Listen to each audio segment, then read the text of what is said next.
you, everyone, and thank you, Amit and Shawik, for agreeing to do this. Uh, you guys are the rare breed, like they call. You're the unicorn founders.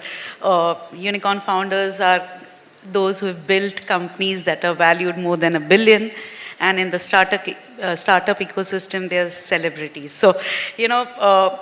We wanted to get a sense of, just to set the context of this fireside. A lot is being talked about, building unicorns. But what does it take to build a unicorn? How was it? The journey, I'm sure, was very difficult. It was through pivots. It was through changes to the initial idea. We would want to listen to all of that. And to begin with, Amit, if you can talk about how difficult was it to find the TAM, and how difficult was it to really get the first 100 crore in revenues? So when we started, honestly, I did not have any idea what TAM even means. Now I can say TAM and all, but when I started, it was about a problem that we faced while buying a car, and that was what we were trying to solve for, frankly. So I had to go to many used car dealers to find inventory. I had to go to many new car dealers, and I could not get the information. So I thought, why this is so difficult to kind of do. In those days, you had magazines which would have, articles which would come once a month, or on the red light they will give a magazine which had used car listings. So that was a way, one could kind of get to the inventory or know the offers or know the specs of new car. I think that need ignited us to build a website which would cater to people like us. And honestly, I'll be candid, at that point, I did not know what is the addressable market. As we went into the journey, there were many people who were looking for similar information, and they started hitting our site. And we started seeing a traffic surge. By 2010-11, we were the most visited auto site. And that's when we realized we were sitting on something larger than what we thought. It was not built with the TAM thing, but now the TAM thing comes. Our biggest challenge was that industry was primarily offline. TAM was always there because to calculate TAM, it's simple: how much money is being spent on marketing. And let's say if you're helping OEMs or dealers sell more cars, you're actually going to eat up from the marketing budget.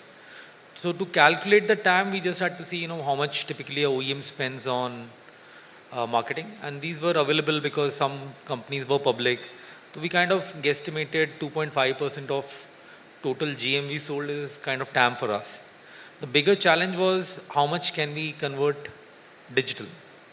And luckily for it was not us converting it to digital, it was Google, it was Facebook. Multiple players together were trying to get the offline spend to online. That kind of helped because there was a synergy of many players together.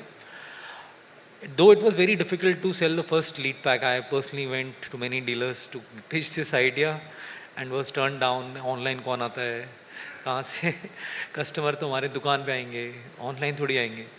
And then we sold first pack. After many meetings, I personally sold it for peanut prices. But the dealers saw value. And I think if you create a good product and people see value in it, they start adopting to it.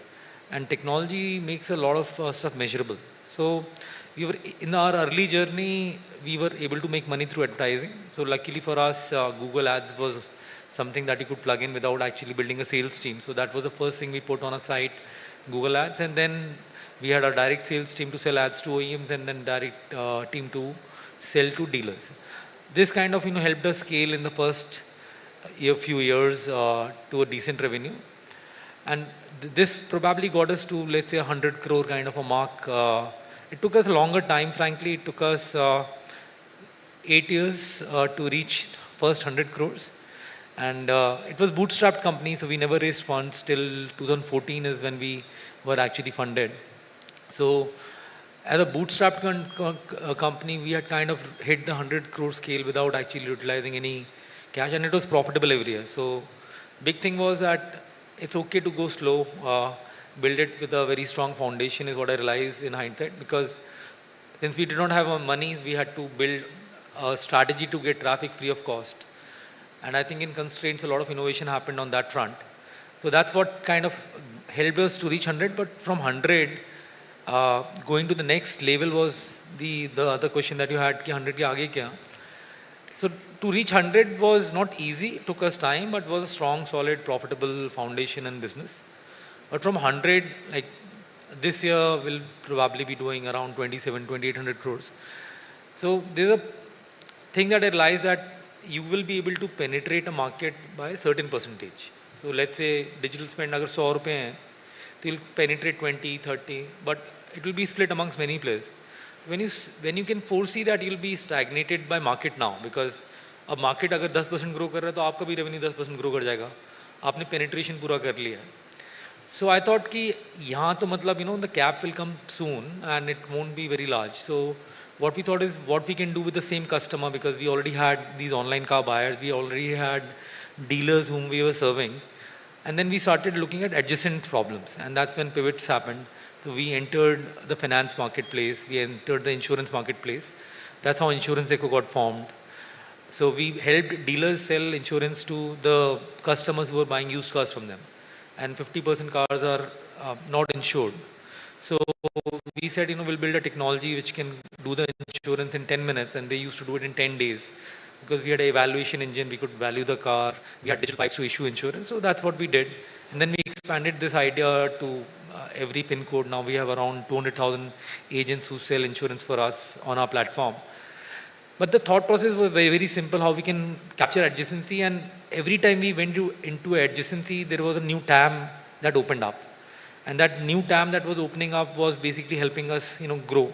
Last 10-year growth rate would have been around 70% CAGR. And last point I would say is, there is a lot of power in compounding. So you can go slow, but you'll have to seed ideas that will compound later. So you may not get immediate gain, and a lot of time founders spend on penetrating more market, but remember there's a certain percentage you can capture. Let's say if you're a skincare brand, you launched 3 products, you have captured the market geographically, let's say you expanded. But let's say if you want to grow more, you'll have to introduce more adjacent lines. So maybe I'm also mentor to a company called Minimalist, which recently got sold to HUL. They started with 3-4 products, retinol and all. But then they went into shampoos, which suddenly increased the TAM. So every founder should look at what is the expansion of TAM one can do. And you should do that expansion, in my view, when predictably you're going to hit the ceiling of the market share you can penetrate here. Right. That's how I would put it. That's very interesting. And a clear contrast was infra markets growth. Souvik, you guys decided to enter a B2B market where it was crowded by the incumbents. What was the conviction, when you began with the B2B company, and how did the first 100 crore come about? How did you, really explore your TAM? I think the TAM was pretty clear from the industry size. So we started a building material platform, and our vision when we started, me and Aditya, the co-founder, was to build out a one-stop solution around building materials, right? And what was unique to India at that time is India's majority building material companies were single product companies. And at that time, we started with the vision that we'll create a one-stop platform around building materials, where people were primarily catering to construction companies, real estate companies, and now we've diversified into retailers and more B2C, but the vision at the initial was more towards B2B. And we will enable them to buy multi-products that they require for their construction. The TAM was self-evident. I mean, there were so many listed building material companies. It's a very well-researched sector. The market size is pretty well documented. I think the TAM was, I think the discussion point was around whether a single company or a platform can actually sell multiple products to the same customer on building materials, because no one was doing it. What I'll say is 2016 when we started, there was a lot of pessimism around whether a single company with a multi-brand approach can sell you concrete to paint, foundation to finish, all categories. That has changed drastically today. We have listed companies in India today who are into cement, paint, and now are getting into cables. We have listed companies in India who are building a platform around beautiful homes. So I think what we started in 2016, that we can provide a foundation to finish solution around building materials, has sort of got vindicated in how the industry is moving today. TAM was never a problem, scale was never a problem in this industry. We picked categories where globally there were companies there was a lot of development or there was a lot of adoption of those categories, but India was lagging behind. I'll give you a simple example. India, 75% of cement sold in India is dry cement and 25% is wet cement today. When we started, it was perhaps around 15% wet cement, 85% dry cement. So I think the way we looked at it, at least at that time in the market, globally it was the complete opposite. Globally, in developed markets, 75% was wet cement or concrete. The only reason India wasn't adopting it was India had very low labor cost, which meant that you could buy dry cement and mix at site. India in tier 2, tier 3 was not too vertical. So you could use dry cement and build, and it took time to build projects. It was a very clear evidence that it eventually, wet cement was growing at a CAGR of double the CAGR of cement, dry cement. Very evident that India was going to move from dry to wet. Today, that adoption is still ongoing. But when we started, we were one of the early entrants in wet cement without a cement brand. Today, we are the second largest manufacturer of wet cement in the country. I think the way we looked at it was, we picked categories where there were less incumbents, but globally the categories had advanced. We picked AAC blocks over bricks. We are the largest manufacturer of AAC blocks in the country today. We picked categories where incumbents were not present, where within that category, the brand penetration was low as mid-20s. So we knew there was a large fragmented market. And those were key sort of decision-making points into entering categories. So first point is global adoption and India is lagging behind. Second would be where there were less incumbents and less brand penetration. And third most critical thing was it had to come into our overall vision of providing solutions around building construction ecosystem. So if you were supplying to a construction project and you supplied concrete and the next product you supplied is blocks for the walls and the next supply would be tiles for flooring, the idea was to build adjacency so that as the project sort of developed for my clients, I could keep supporting them through the entire life cycle of the project. And so I don't think revenue was ever a problem. So when did you hit your first 100? How soon? 4 years. It took us almost. We started in 2016. We were bootstrapped till 2019. I think we touched 100 crores in FY20, financial year 20. So it took us 4 to 5 years to hit the first 100 crores. Right. Yeah. And you said that, you entered categories where, there weren't many incumbents. Yes. Right. But then it was a capital intensive category where you were trying to build those products, unlike Amit, where he was trying to, sell an inventory. Right. So how did you, really manage? You said you were bootstrapped till 2019, because access to capital before 2020 was really difficult. We built how every entrepreneur in India who is not a startup builds. We mortgaged everything. We mortgaged our parents' house. I think Aditya mortgaged his in-laws' house. We did it. I mean, that's how we build businesses, right? I didn't know the term VC when I started in 2016. We built this out of Bombay, first of all. So we didn't have the privilege of being close to coffee shops where VCs lurk. But I only started understanding that VCs exist and B2B exists. B2B investments exist in 2019-20 when we approached. But apart from that, it was, I put in my savings, my co-founder put in his, we mortgaged our parents' house, raised debt capital. We would be one of the few solo-called startups which raised debt before we raised equity. Right? And we built this business. For us, the business had to get us salary homes. We didn't have any luxury of an equity for the first 4 years. So we had to ensure that every rupee we sell, we take home what we need to take home. So we built it like that. Right. Amit, to your point where, you were extremely profitable company for the first 10 years, you had your eye on the ball when it came to building the company in a very tight environment. And contrast to that, we see startups being, that are funded in the ZERP environment, the zero interest rate environment of 2021, where, growing at a faster pace was more important than, keeping your eye on profitability.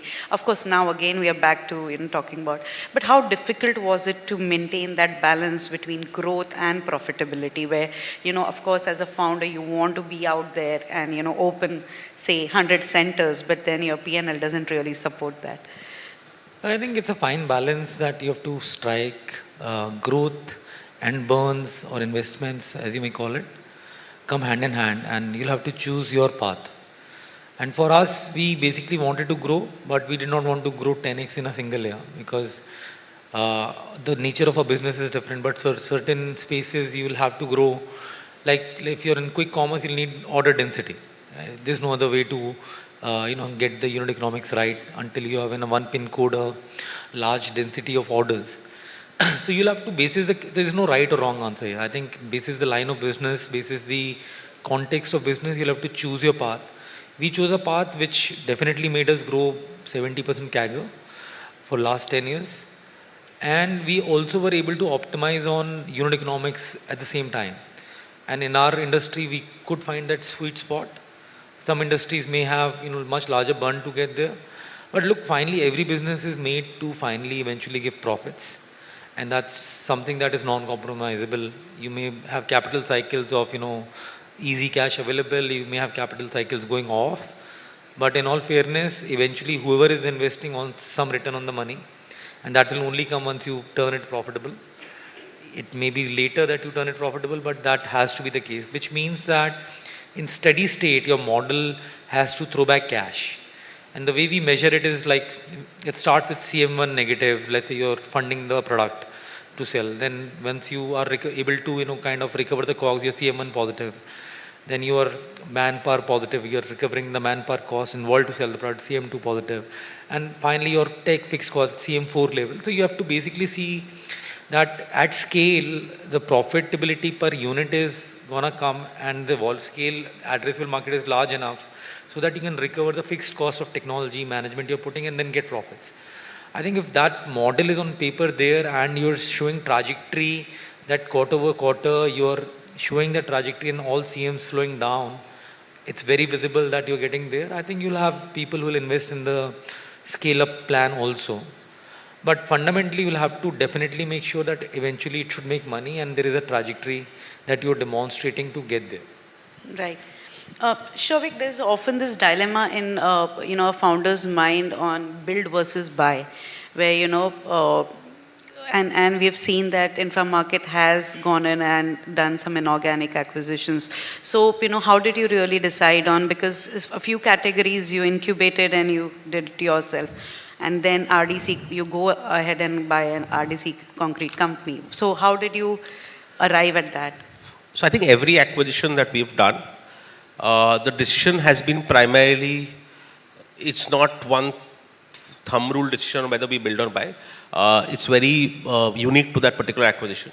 When we started, we were more asset light. We used capacity already done. We leased them in, and we basically manufactured on our own and sold products to the customers. Then we decided that we need to own manufacturing. RDC was into concrete business and they were a manufacturer. They had manufacturing capability that we did not have at that time, and we thought it was important to acquire that asset.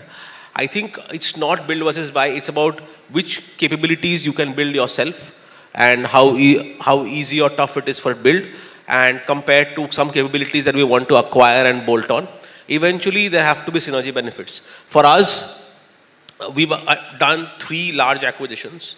One is RDC, which we acquired because we wanted to do manufacturing capabilities. We've acquired one paint company because we wanted to acquire a brand in the retail segment and we wanted to sort of scale it up. And we acquired tiles companies, one tiles company because again, we already had a brand, but we again wanted to backward integrate our own manufacturing. So there were 3 different decision-making points on 3 different acquisitions. We continue to believe that the right acquisition can be extremely transformative, and we have been acquisitive in nature, and inorganics have spurred our growth. Again, we will not buy something where we have own capability to build, but if something is easier to buy, I think it's the right decision we feel it was the right decision for us to go ahead with it. RDC has been extremely successful for us. It's been 4 years since we acquired it in 21. The company has grown. We acquired it from a private equity fund. The company has grown 4x since we acquired it. Extremely capable management. We've hardly made a change. We've just pushed the growth pedal, and kudos to them for what they've achieved, but it's been an extremely successful acquisition. Right. And founders are often married to their initial ideas, you know. How difficult it is to, say, pivot to, you know, drop a line of business or, you know, plug in a leaky hole. You know, have you had to revisit any of your plans, Amit, in your journey? And look, finally, founders are very optimistic by definition. कि सब कुछ चलेगा, जो भी करेंगे will turn gold. And I've had to shut down many businesses, I'll be candid. And it's not like that we know everything, we also learn every time we fail.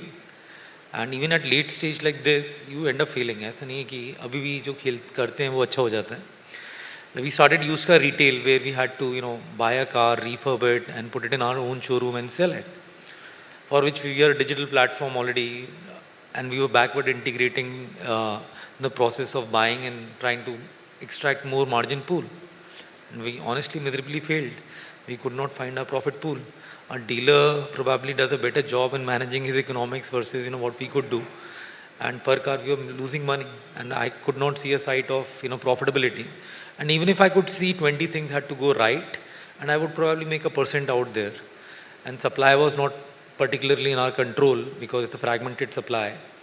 Unlike developed markets where leasing companies provide a lot of supply. So we did shut down businesses. We lost decent money before we shut it down. But I never have allowed, you know, good money to chase bad money. It's okay to, you know, kind of live with the fact that this didn't work out and you had learnings, because every founder who fails honestly learns a lot.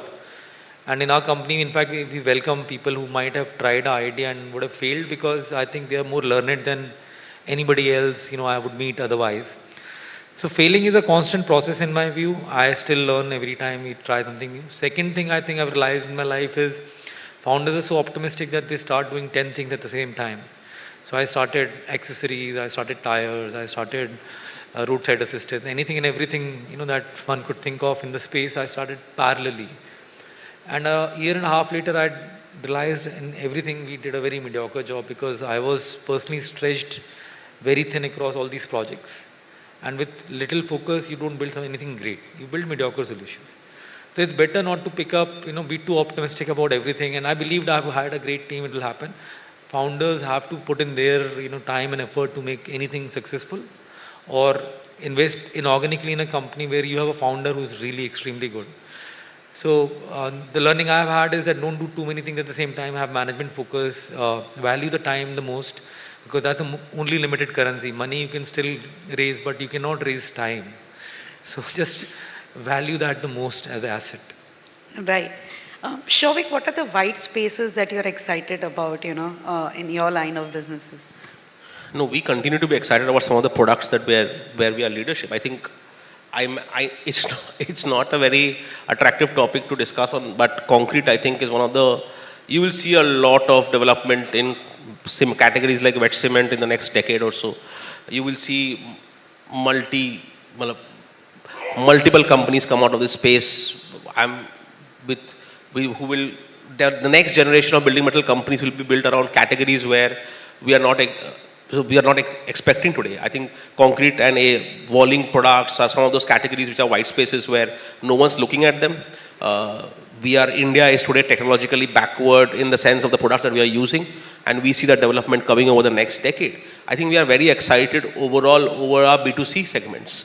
We are focusing very strongly on categories which get us to people's homes, whether that's tiles, whether that's paint. We really believe that we want to eventually build out a building metal brand, and not merely a platform, but eventually be a brand around building metal people trust. For that, B2C is a very important category for us, and that is also a white space we are very, very, very focused on.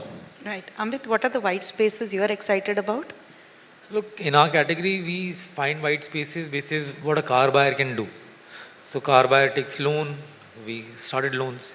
Car buyer does insurance every year, so we started insurance. What we realized was these people who buy car insurance are also the same guys who buy health and life insurance. So we expanded into health and life. So our white spaces are typically linked to the 5% India that has affordability capacity, and are we present at the touch points where we are interacting with them at the time of event. Like if he's in a car buying process, he'll take a loan. And that's when he's on a platform. And then that's when he goes to the dealer. And I know who's which dealer is, gonna cut the loan. So my white spaces are backward integrating into things like, for example, let's say if we have built very large distribution of loans, can we make our own NBFC which can, lend digitally by providing a experience that is 10x better than any incumbent bank? Things like those will become our white spaces as we move in the journey. But common thing that I've used always is, can the technology create a leverage? Which means, can technology make the experience for the end consumer, which may be dealer, B2B, or the end consumer, B2C, 10x better? If it can, then there is something you're disrupting. Or you have a right to win. Let's say you have the customer and the knowledge about customer transaction, which otherwise is very difficult to collect by marketing.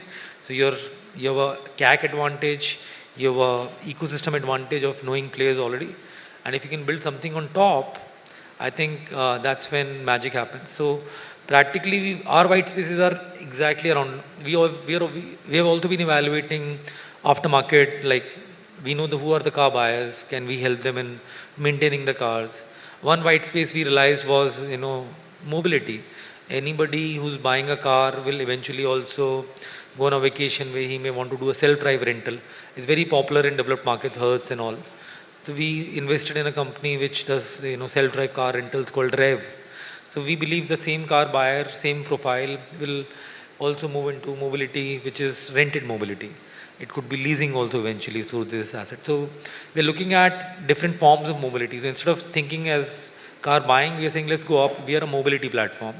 We can help buy, we can help lease. We can have lease, can be of two types, short term, long term. So we're just expanding a TAM in a way, frankly, through these pivots. Right. When you started, Amit, you were a category creator, right? Because, this category did not exist. And then come these, challengers who are armed with more capital. How do you really fight? Because the market is sort of getting crowded when it comes to, No, I think you don't fight the competition, you just perform better every day, is how I put it. We don't discuss competition in our meetings, frankly. We do discuss in the boardrooms the competitive landscape, but in our day-to-day, we are more bothered about, are we becoming better every day? And if we are doing that continuously as a self-critical, self-evaluating mode, I think that works better. Obviously, if competition has launched something that is definitely better than you get inspired. But just blind copies typically don't work, is my view. And second, you'll have to be very connected to your ground team, because most of the ideas I've realized come from your ground teams. Because when you're sitting too far from the real customer in so many different layered team structure, you really don't hear the great ideas, because great ideas are given by consumers to our field teams. So I still read a lot of my feedback that comes on the site, for example. I think that's a way to keep updated and build a better product. Just keep on building a better product, better experience. I think that's how I view it. Right. And both your companies are IPO bound, so I know that I can't ask you much, but what's the expectation, growth expectation going forward, getting into? I think the industry is going through a lot of growth, and we've sort of we've grown multifold in the last few years. I think more than growth, what we are currently focused on is, we've always been profitable. I think we are focusing on better profitability and better cash flows. The industry, I think there's enough opportunity for all to grow. The industry is changing. A lot of the large incumbents are now moving towards platform approach, whether it's large companies who are building multi-product and going towards adjacencies. So industry is going through change. We are trying to adapt. We are also, while we were one of the first to start, but we now see a lot of companies now going that way. I think we have to adapt to that change. Growth has never been a very big concern for us, considering the kind of spend India does on construction every year, the way real estate construction is going to overcome in the next few years, considering the booking of the past few years. It's about profitable growth, high quality revenue that we are focused on. We have great leadership, and I think at the moment that's the focus area for us, is to ensure that our profitability numbers are at par with the best in the industry. That's what we'll continue to focus on. Right. I think we have time to take a couple of audience questions. Yeah. Good afternoon. This is Pravesh from Tata Capital Decarbonization Fund. So we are looking to invest in companies on the private equity side. So I just want to know, the question is to both of you, that during your fundraise journey, how did you iron out differences around valuation with the investors? How challenging it was? Because I find that quite, difficult and this times of the market, sometimes young founders, kind of want the moon in terms of. I know this sounds cliche, but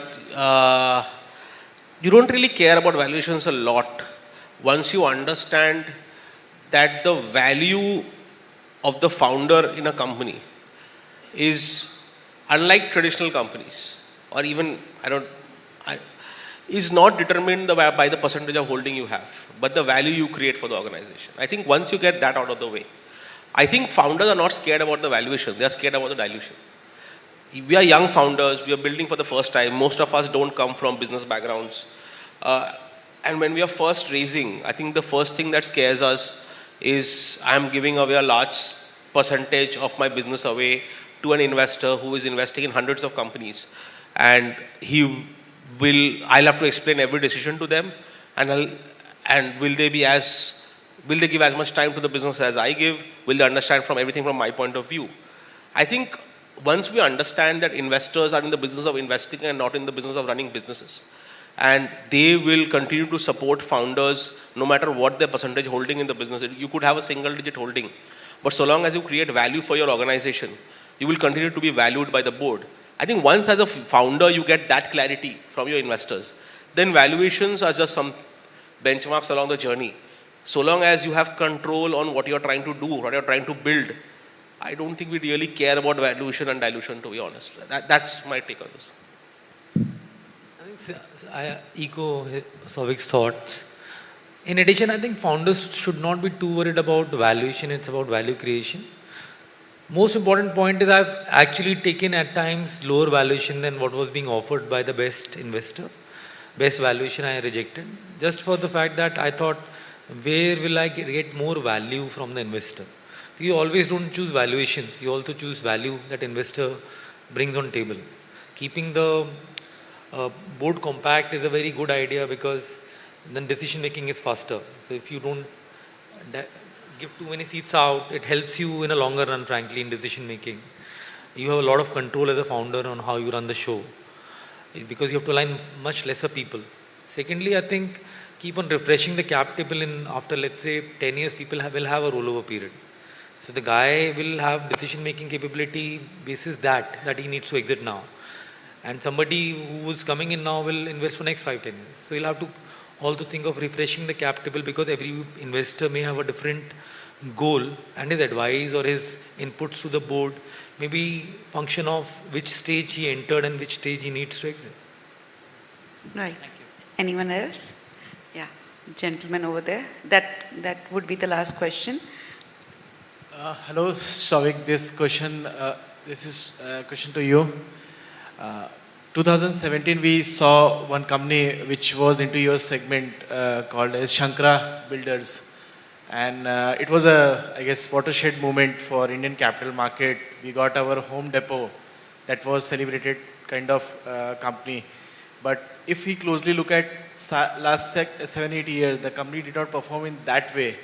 So, any key learnings, like such a big giant didn't perform so long? I would like to comment on a specific company, to be honest. All I'll say is, and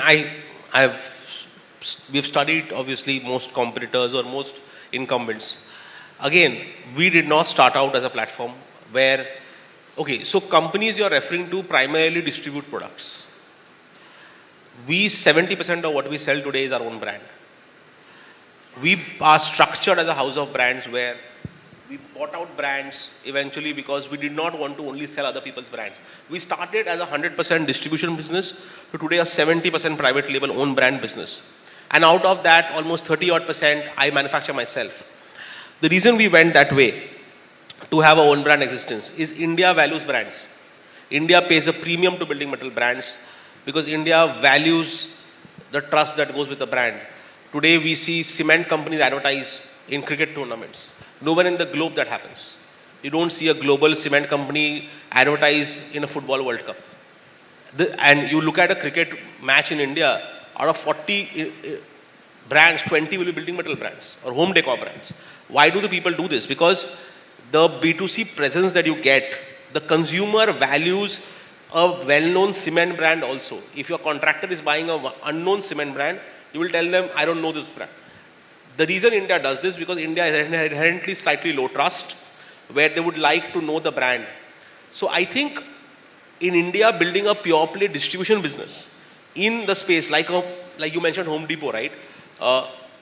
Their distribution is more than their own brand. Building a pure play distribution business is risky and has a lower margin profile because the consumer will loyalty sticks is to the brand and not to the platform. The consumer wants the brand. If you want a particular paint brand or you want a particular cement brand, you want that brand.